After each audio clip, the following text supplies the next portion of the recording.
Сега, предлагам ви един друг вариант. Направени. Тук имаме рамка, върху която е опънат купринен плат. Отгоре имаме наредени листа. Натурални листа, които са изсъхнали, за да бъдат по-твърди. Могат да бъдат и не толкова изсъхнали, но просто малко по-трудно трябва да стане. Нареждаме си ги в определен вид композиция, както аз съм се избрала в момента. И задължително отгоре може да се направи нещо такова, което да натиска листата към самия плат. Могат да бъдат забодени вертикално с топлийки, само главичките да се виждат на топлийките, след което накрая, като свършите процедурата, ги изваждате и въпросът приключва. Може да бъдат сложени някакви леки тежести, както, например, тук аз съм намерила подръчни щипки, които всяка домакиня има в къщата си. Може да бъдат сложени гумички, тия, които са примерно с слончето, които са по-тежки, няколко наредени, да натискат самите листа, да не мърдат. Каква не е целта на упражнението? Да бъде по най-лесния начин извадена формата на тия листа, да се вижда, като трябва да имаме задължително ето от този род. Може, тук трябва, като се вдигне, това е урече за духане.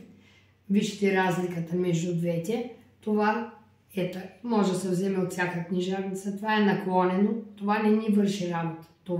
А това не върши, защото тук ъгъла трябва да бъде 90 градуса.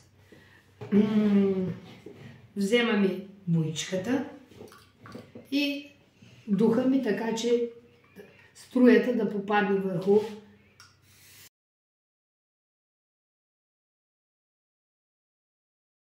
така. И след като сме подредили формите, които искаме да излязат, вземаме си боичката. Ето тук може да продухаме с един цвят, може да прилеем и с следващия. Целта е фона да бъде запълнен, а самото листо да остане бяло като силует.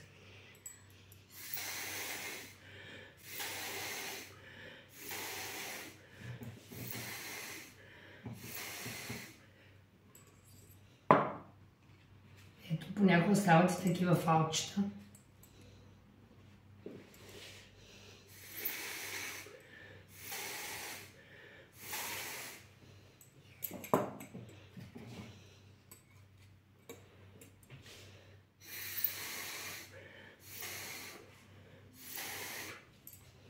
Сега отгоре, ако искам, мога да го оставя така. Мога някъде да пусна още един цвят, примерно, за разнообразие.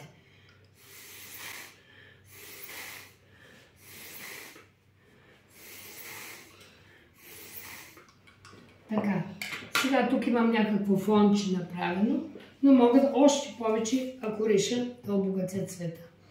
Когато не искам да ми бъде запълнено това петно, тук мога да се сложи нещо, мога да сложа една капачка, например. Въпросът е да бъде нещо отдолу, сега тук ще бъде по-наситено.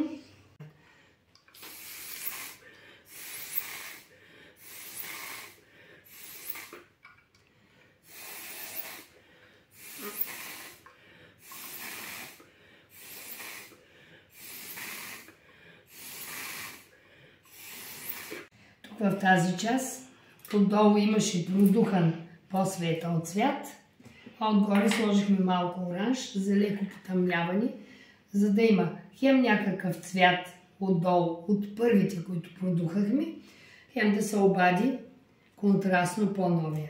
Ето го ефекта, който се получава. От тук нататък вече пак изсъхва. Процедурата винаги след всяко полагане на боичка не е лошо нещата да бъдат изгладени от задната страна, за да се фиксира цвета. Отгоре, тук в белите петна и в другите цветните, може да се работи с контур, с фломастер, с боя за куприна, просто да се услужат нещата, ако вие евентуално решите.